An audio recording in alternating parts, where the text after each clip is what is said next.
www.attableek.com, the reviver of Iman. توبة نصوحا عسى ربكم أن يكفر عنكم سيئاتكم ويدخلكم جنات تجري من تحتها الأنهار يوم لا يخزي الله النبي والذين آمنوا معه نورهم يسعى بين أيديهم وبأيمانهم يقولون ربنا أتمم لنا نورنا واغفر لنا إنك على كل شيء قدير. وقال الله تعالى يا أيها الذين آمنوا قوا أنفسكم وأهليكم نارا وقودها الناس والحجارة عليها ملائكة غلاظ شداد لا يعصون الله ما أمرهم ويفعلون ما يؤمرون. صدق اللہ العظیم. بزرگوں اور بھائیوں، اصل تو آج کا بھی ظہر بعد کا پروگرام جو ہے وہ ہماری ماں اور بہنوں کے لیے ہے. مستورات کا پروگرام ہر سیٹرڈے سنڈے کو ہوتا ہے ظہر بعد. تو اصل تو ہماری ماں اور بہنوں کے لیے یہ پروگرام ہوتا ہے، لیکن اس میں بھائی بھی شریک ہو جاتے ہیں تو کچھ ملی جلی بات ہو جاتی ہے تاکہ عورتوں کو بھی کچھ دین کی رہنمائی ہو اور مردوں کو بھی کچھ دین کی رہنمائی ہو. حق تعالی جل شانہ نے شریعت جو نازل فرمائی ہے یہ شریعت صرف مردوں کے لیے نہیں ہے، یہ شریعت عورتوں کے لیے بھی ہے. بہت سارے احکام وہ ہیں جو مردوں کو بھی دیے گئے عورتوں کو بھی دیے گئے. مثلا نماز مرد کو پڑھنا ہے عورت کو بھی پڑھنا ہے. روزہ مرد کو رکھنا ہے عورت کو بھی رکھنا ہے. مالداری پر زکوٰۃ مرد کو دینا ہے عورت کو بھی دینا ہے. حج مرد کو بھی کرنا ہے عورت کو بھی کرنا ہے. صدقۃ الفطر مرد کو ادا کرنا ہے عورت کو بھی ادا کرنا ہے. اچھے اخلاق سے مرد کو بھی رہنا ہے عورت کو بھی رہنا ہے.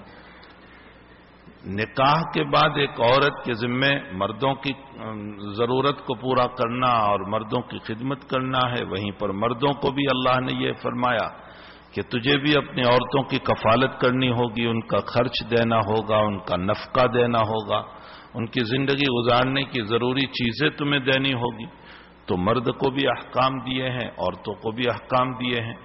قرآن کریم میں کئی آیات وہ ہے جس میں صرف عورتوں کو خطاب کیا گیا ہے، اور قرآن کریم میں اکثر آیات وہ ہیں جہاں مردوں کو خطاب کیا گیا، اور مردوں کے ذیل میں ضمن میں اللہ تعالیٰ نے عورتوں کو بھی بیان کر دیا ہے. تو بہرحال حق تعالیٰ جل شانہ نے مرد اور عورت کو دونوں کو شریعت کے مسائل دیے ہیں.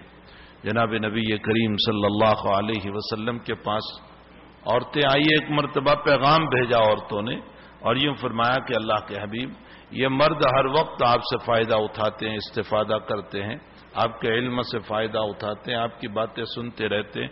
ہم عورتیں اپنے گھروں میں رہتی ہے اور ہمیں آپ سے استفادہ اور فائدہ اٹھانے کا موقع ہی نہیں ملتا کہ ہم آپ کی خدمت میں آئیں. تو ہمارے لیے بھی آپ کوئی دن مقرر کرو کہ جس دن میں آپ ہمیں بھی کچھ دین کی باتیں بتائیں گے، کچھ اصلاح کی باتیں بتائیں گے، کچھ تربیت کی باتیں بتائیں گے. تو نبی کریم صلی اللہ علیہ وسلم نے ہفتے کا ایک دن مقرر فرمایا جس میں صرف عورتیں جمع ہوتی تھی. اللہ کے نبی عورتوں کو ہدایت فرماتے تھے، ان کے مسائل کو حل فرماتے تھے، ان کی ضرورتوں کو حل فرماتے تھے. عورتیں سوالات بھی کرتی تھی اپنی زندگی سے متعلق، تو نبی علیہ الصلوۃ والسلام ان سوالوں کو کھل کر کے بیان کرتے تھے. بہت سے مسائل وہ ہوتے تھے کہ جس کے اندر صراحتاً بیان کرنے کا مسئلہ نہیں ہوتا تو نبی علیہ الصلوۃ والسلام اشارتاً کنایتاً سمجھاتے تھے. پھر ازواج مطہرات، وہاں کوئی بیوی بیٹھی ہوتی تھی نبی علیہ الصلوۃ والسلام کی، وہ اس عورت کو بلاتی اور بلا کر کے تفصیل سے اندر میں سمجھاتی. کہنے کا مطلب یہ ہے کہ جناب رسول اللہ صلی اللہ علیہ وسلم نے عورتوں کو بھی شریعت دی، مردوں کو بھی شریعت دی ہے. اللہ نے قرآن میں مردوں کو بھی حکم دیا ہے، عورتوں کو بھی حکم دیا ہے. بعض جگہوں پر تو عورتوں کو بھی اللہ نے خطاب فرمایا، یا ایھا الذین آمنوا لا یسخر قوم من قوم عسى ان يكونوا خيرا منهم ولا نساء من نساء عسى ان يكن خيرا منهن. یہاں مردوں کے ضمن میں عورتوں کو بیان نہیں کیا بلکہ مردوں کو علیحدہ بیان کیا، عورتوں کو علیحدہ بیان کیا. یا ایھا الذین آمنوا، اے ایمان والو، لا يسخر قوم من قوم عسى ان يكونوا خيرا منهم. تم کسی کی مذاق نہ اڑاؤ، تم کسی کی مذاق نہ اڑاؤ. تمہیں کیا معلوم اللہ کی نگاہ میں اس کا مقام اونچا ہوگا. لا يسخر قوم من قوم عسى ان يكونوا خيرا منهم. تمہیں کیا معلوم کہ وہ تم سے اچھا ہوگا، تم سے بہتر ہوگا، اس کا تعلق اللہ کے ساتھ ہوگا، اس کے اندر کے کنیکشن اللہ کے ساتھ ہوں گے، اس کے راتوں کے رونے کے مسائل ہوں گے، وہ بڑا عابد و زاہد ہوگا، وہ راتوں میں اٹھ کر اللہ سے. ہمیں نہیں پتا ہے کہ ہم جس کو حقیر سمجھ رہے ہیں، جس کو معمولی سمجھ رہے ہیں، اس کا تعلق اللہ کے ساتھ کیسا ہوتا ہے. روایتوں میں ایک واقعہ ملتا ہے، بخاری شریف میں ہے کہ ایک صحابی رضی اللہ تعالیٰ عنہ کی پھوپھی تھی. تو وہ پھوپھی کا کسی بچی کے ساتھ جھگڑا ہو گیا اور جھگڑے میں پھوپھی نے مارا تھپڑ تو بچی کا دانت ٹوٹ گیا. تو بچی کے اولیاء اور بچی کے ماں باپ نبی علیہ السلام کے پاس آئے کہ اللہ کے حبیب فلانی عورت نے ہماری بچی کو مارا اور اتنے زور سے مارا کہ دانت ٹوٹ گیا، ہمیں قصاص چاہیے، یعنی اس عورت کا بھی دانت توڑا جائے. اسلامی ضابطہ ہے السن بالسن، دانت کے بدلے میں دانت ہے. تو اس عورت کا جس نے دانت توڑا ہے اس کا بھی دانت توڑا جائے. اللہ کے حبیب پاک صلی اللہ علیہ وسلم نے اس عورت کو بلایا جس عورت نے مارا تھا اور کہا کہ دیکھو وہ قبیلے والے یوں کہہ رہے ہیں کہ بھئی تم نے اس کا دانت توڑا تو تمہارا بھی دانت توڑا جائے. ان کے بھتیجے تھے، اس عورت کے بھتیجے تھے،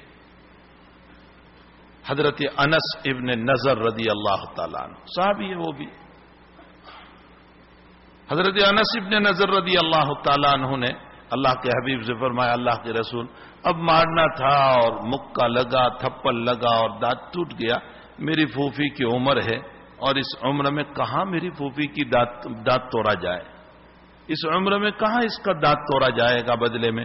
اللہ کے نبی آپ ان لوگوں سے کہو کہ وہ دیت لینے پر، پیسے لینے پر راضی ہو جائیں تاکہ ایک دانت کے جتنے پیسے ہو سکتے ہیں وہ ہم دے دیں گے. نبی علیہ السلام نے ان کو سمجھایا لیکن وہ کہنے لگی کہ نہیں ہمیں قصاص ہی چاہیے، اس عورت کا بھی دانت توڑا جائے. تو اللہ کے حبیب نے پھر بلایا کہ دیکھو وہ لوگ مان نہیں رہے ہیں، وہ لوگ تو قصاص ہی کا مطالبہ کر رہے ہیں، وہ کہہ رہے ہیں دانت کے بدلے میں دانت ہو. تو حضرت انس ابن نضر رضی اللہ تعالیٰ عنہ نے فرمایا میری پھوپھی کا دانت یا رسول اللہ نہیں توڑا جائے گا. اور انہوں نے قسم کھائی اللہ کی قسم میری پھوپھی کا دانت نہیں توڑا جائے گا، اللہ کی قسم میری پھوپھی کا دانت نہیں توڑا جائے گا. نبی علیہ السلام نے فرمایا انس قسم نہ کھاؤ، قسم نہیں. وہ لوگ دیت قصاص لینے پر تلے ہوئے ہیں، میں اس میں کچھ نہیں کر سکتا. تم کیسے اس طرح بول رہے ہو؟ اسلامی ضابطہ اصول اور لا یہ ہے کہ وہ جب جس چیز کو مانگ رہے وہ چیز ان کو دینی پڑے گی، تم قسم نہ کھاؤ. لیکن ادھر حضرت انس نے قسم کھائی. تھوڑا وقت گزرا کہ وہ لڑکی کے اولیاء اور رشتہ دار آئے اور آنے کے بعد اللہ کے نبی علیہ السلام سے کہنے لگے کہ یا رسول اللہ صلی اللہ علیہ وسلم ہم آج تک قصاص مانگ رہے تھے لیکن اب قصاص نہیں چاہیے، چھوڑ دو، اس کا دانت توڑ کر ہم کیا کریں گے. اللہ کے حبیب دیت دلا دو، پیسے دلا دو اس کے بدلے میں. ابھی تک وہ قصاص مانگ رہے تھے اور اب دیت پہ آ گئے، پیسے لینے پر آ گئے. یہ کیا مسئلہ ہو گیا؟ اصل میں حضرت انس رضی اللہ تعالیٰ عنہ نے جو زمین پر قسم کھائی، اللہ نے ان کی نیکی، ان کا تقوی، ان کا ورع، ان کی پرہیزگاری، ان کا بلند مقام اللہ کی نگاہ میں تھا، جس کی بنیاد پر اللہ نے ان کے قسم کی لاج رکھ لی. اور ان کی قسم کی لاج رکھ کر سامنے والوں کے دلوں کو پھیر دیا، سامنے والے کے دلوں کو پھیر دیا. وہ دیت لینے پر راضی ہو گئے، پیسے لینے پر راضی ہو گئے. حالانکہ حضرت انس ابن نضر کوئی ہائی فائی صحابی نہیں تھے، کوئی بہت اونچے صحابی نہیں تھے، نہ بہت مالدار صحابہ میں سے تھے، غربت تھی ان کی۔ نبی علیہ الصلوۃ والسلام نے جب یہ معاملہ دیکھا کہ جو ابھی تک قصاص کر رہے تھے وہ دیت لینے پر راضی ہو گئے، تو اللہ کے حبیب نے اس موقع پر ایک جملہ فرمایا، رب اشعث اغبر لو اقسم علی اللہ لابرہ اللہ تعالی۔ بہت سارے پراگندہ بال، پراگندہ حال، انس ابن نضر ایسے ہی تھے، پراگندہ بال، پراگندہ حال، نہ کپڑوں کا ٹھکانہ، نہ بدن کا ٹھکانہ، نہ بالوں کا ٹھکانہ، غریب صحابی ہے، فرمایا بہت سارے پراگندہ بال اور پراگندہ حال، لیکن دنیا ان کو حقیر سمجھتی ہے کہ یہ تو معمولی قسم کا آدمی ہے، اس کے بدن پر ٹھیک سے کپڑے بھی نہیں ہے، دنیا اس کو معمولی سمجھتی ہے، لیکن اللہ سے کنیکشن، تعلق اور ربط اور تعلق ایسا ہوتا ہے کہ وہ اس زمین پر قسم کھاتے ہیں، اللہ آسمانوں سے ان کی قسم کو پوری کرنے کا فیصلہ کرتا ہے۔ تو میرے بھائیوں، کہنے کا مطلب یہ ہے کہ ہمیں کسی کو حقیر سمجھنا نہیں چاہیے، ہمیں کسی کو معمولی نہیں سمجھنا چاہیے، کسی کے کپڑوں کو دیکھ کر حقیر نہ سمجھو، کسی کی غربت کو دیکھ کر حقیر نہ سمجھو، کسی انسان کو معمولی نہ سمجھو۔ قرآن یہی کہتا ہے، یا ایھا الذین آمنوا لا یسخر قوم من قوم عسى ان یکونوا خیرا منہم۔ اے ایمان والو، تم کسی کی مذاق نہ اڑاؤ، کیا معلوم کہ وہ تم سے اچھا ہو، وہ تم سے بہتر ہو، اس کے اندر کی دنیا اللہ سے بڑے تعلق والی ہو، اندر کی دنیا اللہ سے بڑے لگاؤ والی ہو، بہت زیادہ اللہ کو وہ چاہنے والا ہو، اس کی راتیں اللہ کی یادوں میں گزرتی ہو، اللہ کی یادوں میں وہ رات میں مچل کر کے دعا کرتا ہو۔ حق تعالی جل شانہ کے سامنے ہم نے ہمارے ہندوستان میں ایک حافظ صاحب کو دیکھا تھا، حافظ صاحب حضرت شاہ عبد القادر صاحب رائے پوری رحمت اللہ علیہ کے اجل مریدوں میں سے تھے۔ ہمیں پتہ چلا، ہماری طالب علمی کا زمانہ تھا، میں 25-27 سال پہلے کی 28 سال پہلے کی بات کر رہا ہوں، ہم جب سہارنپور مظاہر میں پڑھ رہے تھے تو ہم حافظ صاحب کے پاس گئے، حافظ صاحب سے متعلق ہم نے سنا تھا کہ حافظ صاحب جو دعا کرتے ہیں اللہ اس دعا کو پوری کرتا ہے، تو ہم بھی پہنچے دعا کے لیے۔ جمعہ کا دن تھا، جمعہ کی نماز کے بعد ہم پہنچے وہاں، ہم نے ان کے گھر جا کر پوچھا حافظ صاحب کہاں ہیں، تو فرمایا حافظ صاحب کھیت میں گئے ہیں۔ تو ہم نے کہا کب آئیں گے، تو کہا وہ تو مغرب سے پہلے آئیں گے، عصر بھی وہیں پڑھ لیں گے۔ اچھا، تو ہم نے کہا کھیت کہاں ہے، تو انہوں نے کھیت بتایا، تو ہم کھیت میں پہنچے تو دیکھا حافظ صاحب بنیان پہنے ہیں، اور وہ بنیان بھی یہاں سے فتح ہے، یہاں سے فتح ہے، اور لنگی پہنے ہیں اور گھاس کاٹ رہے ہیں۔ نے کہا اللہ اکبر، یہ اتنا بڑا آدمی ہے کہ یہ دعا کرتا ہے، اللہ دعا قبول کرتا ہے، اور حال یہ ہے کہ بنیان پہنا ہے، لنگی پہنی ہے، بنیان بھی فتح ہوا ہے، کھیت میں گھاس کاٹ رہے ہیں اور بھینسیں چل رہی ہے۔ انہوں نے جب ہم کو دیکھا تو وہ اٹھ گئے، آئے، اور وہاں ایک بیٹھنے کی جگہ تھی، وہاں ہم کو بٹھایا، اس کے بعد ہم کو پانی وانی پلایا، پھر کہا کہاں سے آئے، کیسے آئے، تو ہم نے کہا سہارنپور سے ہم آئے، ہم طلبہ ہیں اور ہم پڑھتے وہاں دور حدیث کے اندر، تو حضرت ہم یہاں آپ کی ملاقات کے لیے حاضر ہوئے۔ فرمایا اہل اللہ کی ملاقات کرو، مجھ نالائق کی ملاقات سے کوئی فائدہ نہیں ہوگا۔ ہم نے کہا حضرت اللہ تعالیٰ آپ کے ذریعے سے ہمارے کام بنا دے، ہم دعاؤں کے لیے حاضر خدمت ہوئے۔ بہرحال بہت دیر باتیں ہوتی رہی، پھر ہم نے کہا حضرت آپ کے معمولات، تو وہ غصے ہو گئے۔ ہم نے جب یہ پوچھا آپ کے معمولات، تو فرمایا تم کون میرے معمولات پوچھنے والے ہو، تم میرے محاسب ہو یا اللہ میرا محاسب ہے، حساب تم لوگے یا اللہ لے گا۔ تو ہم خاموش ہو گئے، بہت بڑے آدمی تھے، بہت بڑے آدمی تھے۔ بہرحال 2-4 جمعہ تک ہم جاتے رہے۔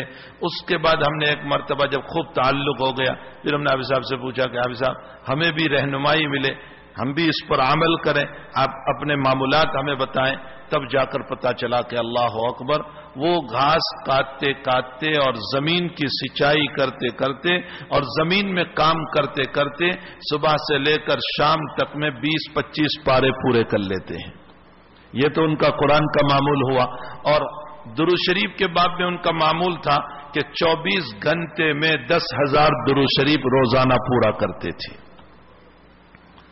درود شریف ایک ایسی دولت ہے میرے بھائیوں میری بہنوں، اگر میری بہنیں سن رہی ہے، درود شریف ایک ایسی دولت ہے.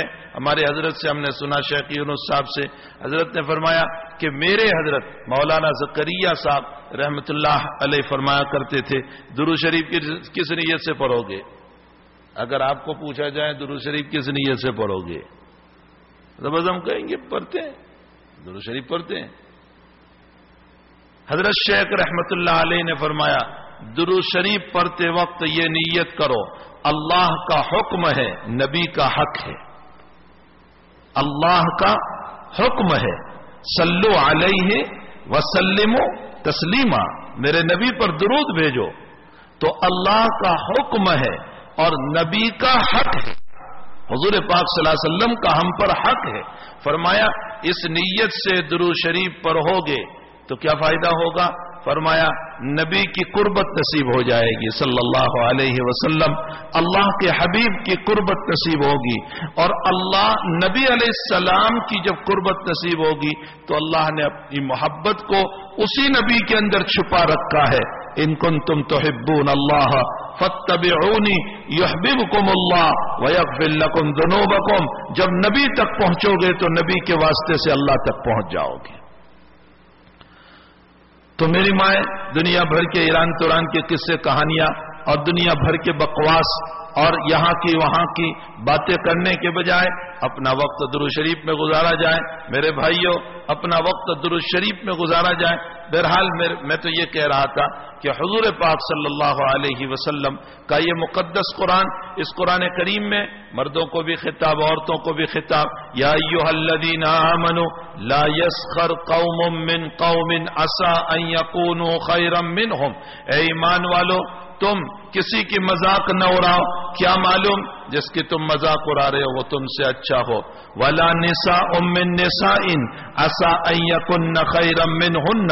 اور کوئی عورت کسی عورت کی مذاق نہ اڑائے، کوئی عورت کسی عورت کی مذاق نہ اڑائے. تمہیں کیا معلوم کہ جس کی تم مذاق اڑا رہی ہو اس کا مقام اللہ کے وہاں بہت اونچا ہو. یہ اس آیت میں خاص طور پر اللہ نے عورتوں کا علیحدہ بیان کیا، اس لیے کہ یہ ایک ایسی بیماری ہے مذاق اڑانے کی. یہ ایک ایسی بیماری ہے جس میں مرد بھی خوب ملوث ہے اور عورتیں بھی خوب ملوث ہیں.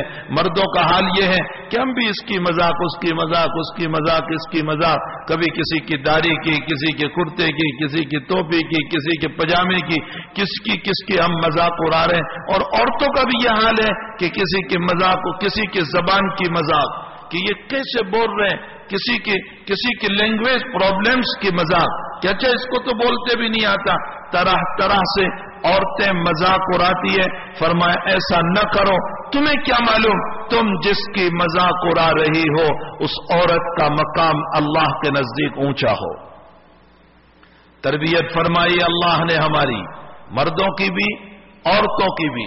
حضرت عائشہ رضی اللہ تعالیٰ عنہ کے پاس ایک مرتبہ کوئی عورت آ گئی اور وہ بہت ٹھینگنی تھی، سوتی تھی. خیر وہ عورت آئی اور آنے کے بعد کسی کام سے آئی تھی، اس کے بعد وہ چلی گئی. اس کے جانے کے بعد اللہ کے نبی علیہ السلام مکان میں تشریف لائے تو حضرت عائشہ رضی اللہ تعالیٰ عنہ کہنے لگی اللہ کے حبیب ایک عورت آئی تھی اپنی ضرورت کو لے کر، اور پھر بتایا وہ ایسی ٹھینگنی سی تھی، ایسی سوٹی تھی، گویا ایک قسم کی تحقیر، حقارت کی بو آ رہی تھی. گویا حضرت عائشہ جو ہے اس کو تحقیر اور حقیر سمجھ رہی ہے. تو اللہ کے نبی نے اسی وقت فرمایا عائشہ تو نے جو اس کا اشارہ کیا اور اشارے سے تحقیر کی اور حقارت کی، اگر تیرے اس اشارے کو اللہ جسم دے دے، باڈی دے دے اور پھر اس کو سمندر میں ڈالا جائے تو تیرا یہ اشارے والا گناہ کا عمل پورے سمندر کے پانی کو کالا کر دے گا. لا يسخر قوم من قوم عسى ان يكونوا خيرا منهم ولا نساء من نساء عسى ان يكن خيرا منهن. کوئی عورت کسی عورت کا مذاق نہ اڑائے. روایتوں میں بہت تیرے واقعات اس طرح کے ملتے ہیں جس میں نبی اکرم صلی اللہ علیہ وسلم نے اپنے صحابہ کی اور صحابیات کی تربیت فرمائی. قرآنی آیات میں حق تعالی شانہ نے کئی مواقع پر مردوں کے ضمن میں عورتوں کو اور کبھی عورتوں کو بھی علیحدہ مستقل طور پر سورہ تحریم جانتے ہو نا، میں نے جو بھی آیت پڑھی یہ سورہ تحریم کی آیت ہے۔ سورہ تحریم کا نزول کیوں ہوا تھا؟ ایک واقعہ ہوا تھا سورہ تحریم میں، ایک واقعہ، اور وہ واقعہ یہ ہوا تھا، آج صبح مجھے کسی مسجد میں جانا ہوا، وہ کوئی مسجد عثمان میں جانا ہوا، فجر کی نماز میں امام صاحب نے سورہ تحریم پڑھی تو میں نے سورہ تحریم ہی کی تفسیر کر دی۔ میں نے کہا اللہ اس صورت میں ہم کو کیا کہہ رہا ہے؟ یا ایھا النبی لم تحرم ما احل اللہ لک تبتغی مرضات ازواجک واللہ غفور الرحیم۔ اس کا واقعہ کیا ہوا؟ حضرت نبی کریم صلی اللہ علیہ وسلم رات میں تو عورتوں کی باری ہوتی تھی اور اللہ کے نبی ترتیب کے مطابق باری کے مطابق ہر عورت کے وہاں جاتے تھے، آج ان کی، آج ان کی، آج ان کی، آج ان کی، آج ان کی، ہر ایک جس کی باری ہوتی تھی۔ جب ہی تو وہ ایک روایت ہے جو ضعیف ہے لیکن علماء نے، موضوع نہیں ہے وہ روایت، ضعیف ہے، کہ حضرت عائشہ رضی اللہ تعالیٰ عنہ فرماتی ہے کہ ایک رات نبی کریم صلی اللہ علیہ وسلم اٹھے اور اٹھنے کے بعد رات میں چلے اور میری باری میں تھے اور میری باری میں سے اٹھ کر اللہ کے نبی آہستہ سے اٹھ کر گئے تاکہ میری آنکھ نہ کھلے، اور تو مجھے دماغ میں یہ بات آ گئی کہ کہیں مجھے چھوڑ کر کسی اور بیوی کے وہاں تو نہیں چلے گئے۔ یہ عورتوں کا مزاج ہوتا ہے، یہ عورتوں کا کسی اور کے وہاں تو نہیں گئے، کہا میں پیچھے پیچھے پیچھے پیچھے آہستہ آہستہ گئی تو میں نے دیکھا حضور تو قبرستان گئے، بقیع غرقد میں گئے، جنت البقیع جس کو ہم بولتے ہیں نا، بقیع غرقد، فرمایا وہاں گئے۔ اچھا میں پیچھے گئی، میں نے دیکھا کہ حضرت تو قبرستان میں، پھر حضرت جب واپس مڑے تو میں بھاگتی بھاگتی بھاگتی آ گئی کہ کہیں میں پکڑا نہ جاؤں، میں پکڑی نہ جاؤں، میں آ کر سو گئی۔ لیکن جب انسان دوڑتا ہے تو سانس تو پھولتا ہے، جب دوڑا ہوا آیا تھا تو سانس پھولتا ہے، تو حضرت عائشہ کا سانس پھول رہا تھا، اللہ کے حبیب آ گئے، دیکھا میں عائشہ کیا بات ہے سانس کیوں پھول رہا ہے؟ تو حضرت عائشہ نے جھوٹ ووٹ نہیں بولا، صاف صاف کہہ دیا جی یا رسول اللہ جب آپ اٹھ کر گئے تو مجھے ایسی بھنک سی لگی کہ شاید آپ کسی اور عورت کے وہاں گئے ہوں گے تو میں آپ کے پیچھے پیچھے دیکھنے آئی، لیکن آپ تو قبرستان میں گئے پھر واپس آئے تو کہیں میں پکڑی نہ جاؤں، اس لیے میں دوڑتی دوڑتی آ گئی، اس لیے میرا سانس پھول رہا ہے۔ تو نبی علیہ السلام نے فرمایا عائشہ نبی خیانت نہیں کرتا ہے، نہیں ایسا نہیں ہو سکتا ہے کہ تیری باری میں کسی اور کے وہاں۔ علماء نے بڑی بحث فرمائی ہے کتاب النکاح میں اس مسئلے کے اوپر، تمہارے وہاں تو نہ اجازت ہے نہ گورنمنٹ کی اجازت ہے نہ مسائل ہے، اس لیے ان مسائل کو یہاں بیان کرنے کی ضرورت بھی نہیں ہے، ورنہ علماء نے اس پر بڑی لیدے اور بڑے مسائل اور بڑی بحثیں اس کے اوپر کی ہے کہ باری واجب ہے یا واجب نہیں ہے، امت کے لیے واجب ہے، نبی علیہ السلام کے لیے کیا مسئلہ تھا، اللہ کے نبی پر باری واجب تھی یا واجب نہیں تھی، پھر حضرت باری کے مطابق کام کیوں کیا کرتے تھے۔ بہرحال کہنے کا مطلب یہ ہے کہ نبی علیہ السلام ترتیب کے مطابق ہر عورت کے وہاں چلتے تھے، لیکن عصر سے مغرب تک کا جو وقت تھا اس میں کسی عورت کا حق نہیں تھا، تو حضرت ساری بیویوں کے وہاں جاتے تھے، عصر سے مغرب ساری بیویوں کے وہاں، ساری بیویوں کے وہاں تھوڑی تھوڑی دیر۔ حضرت تھانوی رحمۃ اللہ علیہ کی ایک بات مجھے یاد آئی، حکیم الامت تو حکیم الامت تھے، حضرت کی بھی دو بیویاں تھیں، ایک بڑی ایک چھوٹی، دو بیویاں تھیں، تو حضرت دونوں کے وہاں عصر کے بعد جاتے تھے، باری میں تو دونوں کے وہاں لیکن عصر کے بعد دونوں کے وہاں۔ تو حضرت لکھتے ہیں ہر ایک کا میں نے ٹائم طے کیا تھا کہ اس کو آدھا گھنٹہ، اس کو آدھا گھنٹہ، تو فرمایا جب آدھے گھنٹے میں 10 منٹ باقی ہوتی تب میں بولنا شروع کرتا، حالانکہ 10 منٹ باقی ابھی اس کے حق میں بولنا شروع، اچھا میں چلوں؟ فرمایا یہ 10 منٹ پہلے میں اس لیے بولنا شروع کرتا کہ عورتوں کا مزاج ہے کہ جب میں چلوں اس کے بعد 10 منٹ باتیں کرتی رہتی ہے، تو اگر ٹائم پر میں کہوں گا کہ میں چلوں تو دوسری عورت کا حق ضائع ہو جائے گا، اس لیے حضرت 10 منٹ پہلے ہی کہنا شروع کر دیتے تھے کہ اچھا میں چلوں، تو وہ 10 منٹ میں اس کی باتیں پوری ہو جاتی تھی۔ یہ عام طور پر عورتوں کا مزاج ہے، تو حضرت تھانوی رحمۃ اللہ علیہ اس مزاج کو مد نظر رکھتے ہوئے 10 منٹ پہلے کہتے تھے کہ میں چلوں، تو فرمایا 10 منٹ پوری ہونے پر اس کی باتیں پوری ہو جاتی تھی اور دوسری عورت کے حق میں کمی نہیں رہتی تھی۔ تو اللہ کے حبیب عصر کے بعد ہر بیوی کے وہاں جاتے تھے، حضرت زینب رضی اللہ تعالیٰ عنہ کے وہاں جب جاتے تھے تو حضرت زینب رضی اللہ تعالیٰ عنہ آپ کو شہد کا شربت پلاتی تھی. ان کے وہاں جاتے تھے، شوہر تھے، شہد کا شربت پلاتی تھی، ہنی کا شربت پلاتی تھی. ازواج مطہرات میں دو پارٹی تھی، ایک پارٹی زینب کی تھی، ایک پارٹی حضرت عائشہ کی تھی، اور دونوں کا بڑا مقابلہ چلتا تھا. یہ چاہتے تھے کہ اللہ کے نبی ہمارے ہی بن کر رہے، اور یہ چاہتی تھی کہ اللہ کے نبی ہمارے ہی بن کر رہے. عائشہ کی پارٹی میں حضرت حفصہ تھی، حضرت سودا تھی. حضرت زینب کی پارٹی میں ام سلمہ تھی اور دیگر عورتیں تھیں. تو حضرت زینب کے وہاں جب شہد کا شربت پیتے تھے نبی کریم صلی اللہ علیہ وسلم، یہ حضرت عائشہ کو تھوڑا گرا گزرا کہ اچھا وہاں پیتے ہیں، ہمارے وہاں کوئی مسئلہ نہیں، یہ بند کرانا چاہیے. لیکن بند کرائیں کیسے، نہ تو کہہ نہیں سکتے. تو حضرت عائشہ نے حفصہ کو اور سودا کو جو اپنے پارٹی کے تھے ان سے یہ کہا کہ دیکھو، اللہ کے نبی علیہ السلام جب ہمارے مکان پر آئے، میرے مکان پر، تو میں، آپ یا سودا جب ہمارے مکان پر آئے تو ہم کو یوں کہنے کا کہ اللہ کے نبی آپ کے منہ سے بو آ رہی ہے، بدبو آ رہی ہے. اور حضرت کو بدبو سے بڑی نفرت تھی. ہم پکا ہوا لہسن اور پکی ہوئی پیاز کھاتے ہیں، کچی بھی کھا کر آتے ہیں لوگ.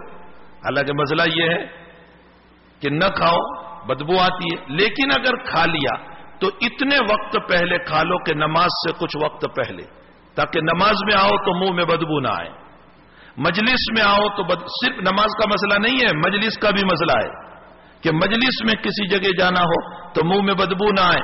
اتنے سویرے کھا لو کچی لہسن اور کچا پیاز. کیوں؟ تمہارے کچا لہسن اور پیاز کھانے سے تم اگر مسجد میں آ گئے اسی حالت میں، مسواک نہیں کیا، برش نہیں کیا، ویسے ہی آ گئے اور مجلس میں پہنچے، تمہارے منہ کی بدبو سے دوسروں کو تکلیف ہوتی. اللہ کے نبی فرماتے کسی کو تکلیف نہ پہنچاؤ. اس روایت کے ذیل میں علماء نے لکھا ہے کہ وہ تمام چیزیں منع ہے، کھانا پینا جس سے منہ میں بدبو پیدا ہوتی ہے، جیسے سگریٹ ممنوع ہے.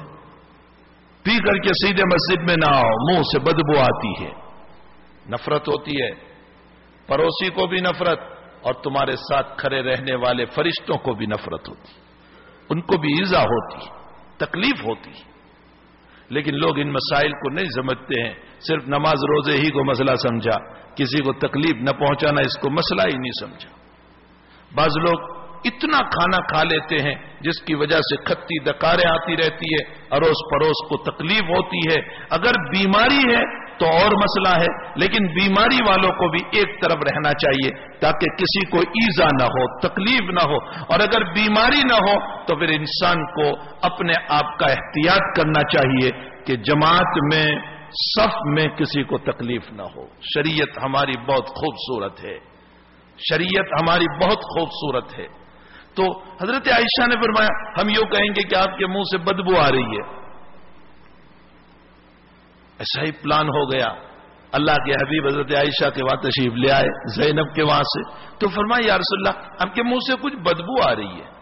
تو حضرت نے فرمایا میں نے تو شہد کا شربت پیا ہے اور کچھ نہیں پیا. تو فرمایا ہو سکتا ہے یا رسول اللہ. اب دیکھو تعویل بھی، عورتوں کی تعویل بھی بڑی عجیب ہوتی ہے.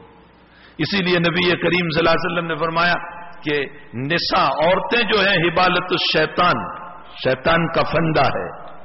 مرد کو پھنسانا ہو عورت کو پکڑتا ہے، وہ مرد کو پھنسانا ہو یا عورت کو پکڑتا ہے.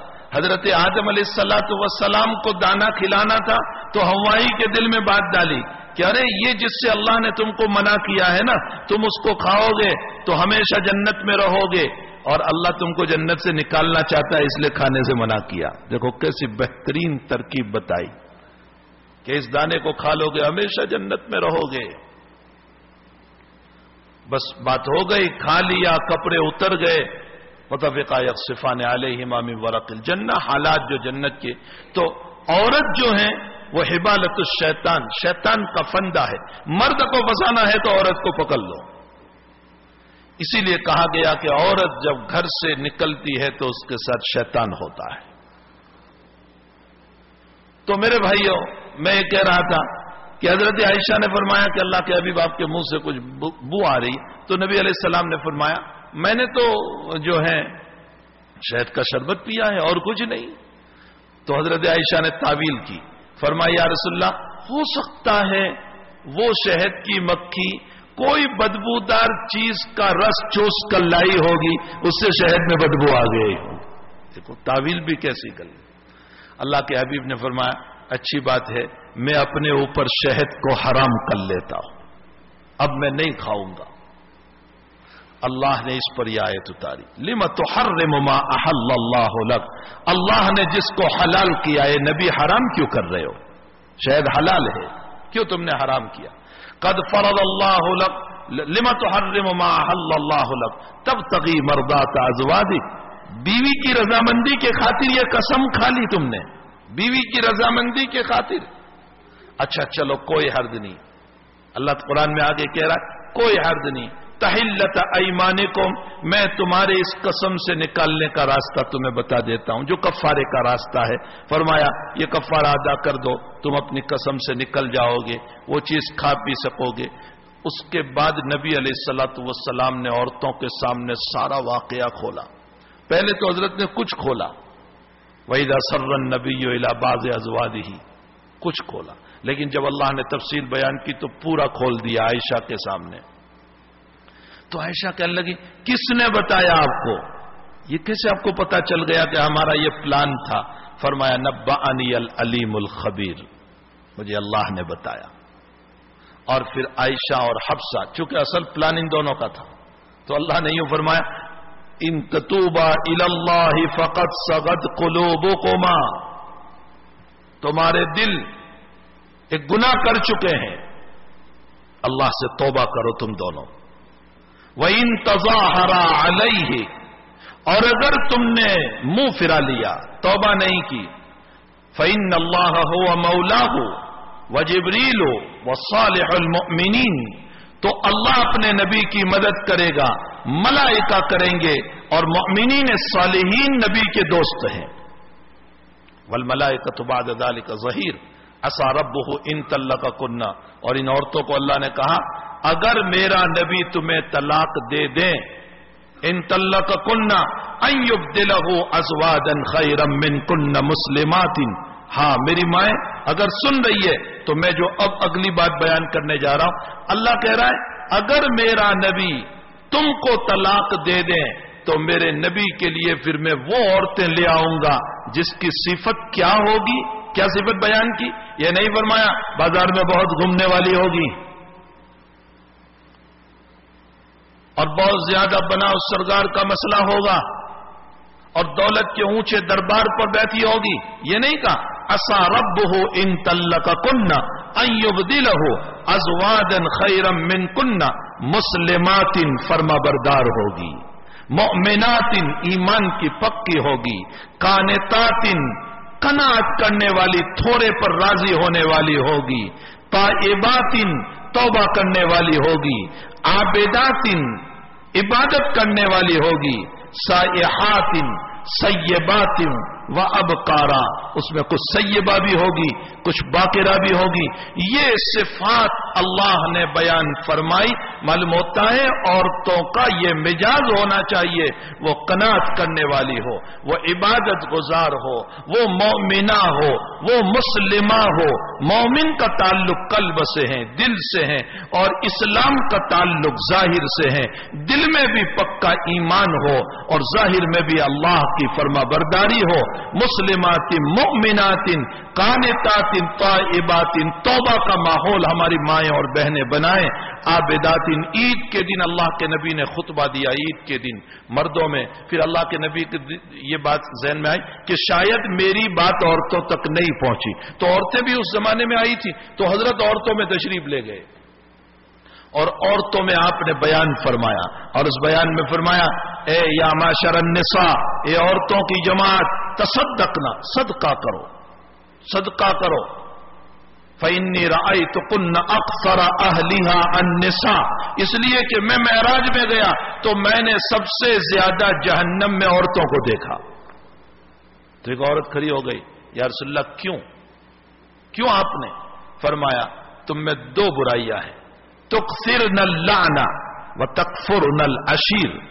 تکثرن اللعن، تم غیبت بہت کرتی ہو، ذرا سا مسئلہ فون پہ ذرا سا چھیڑ دو، جو بات جو چالو ہوتی ہے پھر تو آدھے گھنٹے تک چلتا رہتا ہے۔ تکثرن اللعن، تم غیبت بہت کرتی ہو، وتکفرن العشیر، اور شوہر کی نافرمانی تم کرتی ہو۔ اور پھر نبی نے اگزامپل دیا، مثال دی، نافرمانی کی مثال دی کہ تم کیسے نافرمانی کرتی ہو۔ خود عورتوں کو کہا نبی علیہ السلام نے، لو احسنت احداہن الدہر، فرمایا یہ شوہر ساری زندگی تجھ پر احسان کرے، ساری زندگی تجھ پر احسان کرے، اور ایک مرتبہ تیرے ڈیمانڈ کو پورا نہیں کیا، ایک مرتبہ تیرے تقاضے کو پورا نہیں کیا، ایک مرتبہ منع کر دیا کہ میں آج یہ کام نہیں کر سکتا ہوں، مجھ سے نہیں ہو سکتا ہے، تو فوراً وہ کیا کہے گی؟ اللہ کے نبی علیہ السلام نے 1400 سال پہلے عورت کے جملے کو بیان کیا، ما رأیت منک خیرا قط، میں نے تیرے گھر میں آنے کے بعد کبھی سکھ دیکھا ہی نہیں ہے، میں نے تیرے گھر میں آنے کے بعد کبھی سکھ، کبھی خیر دیکھی ہی نہیں، تیرے گھر میں آنے کے بعد بھلائی دیکھ۔ اللہ کے نبی 1400 سال پہلے عورت کی فطرت بیان کر کے گئے۔ میں جب بھی اس حدیث کو پڑھتا ہوں تو میں عورتوں کو بھی کہتا ہوں، مردوں کو بھی کہتا ہوں، اس حدیث کی شرح کی کوئی ضرورت نہیں، سب آزمائے ہوئے ہیں۔ ما رأیت منک خیر، سب کے گھر کا یہ حال ہے، ما رأیت منک خیرا قط، میں نے تیرے گھر میں الا کہ ہزاروں میں ایک عورت مل جائے جو ایسی ہو کہ زندگی بھر اپنے شوہر کو محسن سمجھتی ہو، بہت کم ہے، بہت کم ہے۔ کسی جگہ میاں بیوی کے صلح کے لیے مجھے جانا ہوا، عورتوں کی بہت زیادہ جہالت بھی بری چیز ہے، بہت زیادہ جہالت بھی بہت بری چیز ہے۔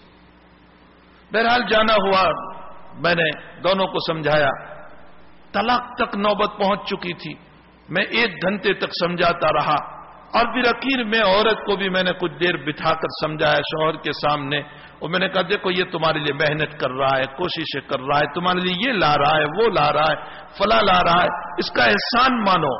جاہل بیوی کا جملہ سنو، اس نے کہا یہ تو میرے مقدر کا رزق ہے، مجھے مل کر رہے گا۔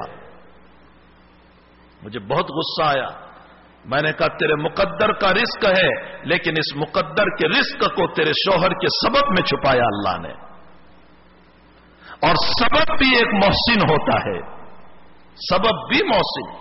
ایک مالدار نے غریب کو زکات دی، غریب یوں کہے میرے مقدر کا ہے، ارے اس مالدار کو اللہ نے تیرا سبب بنایا،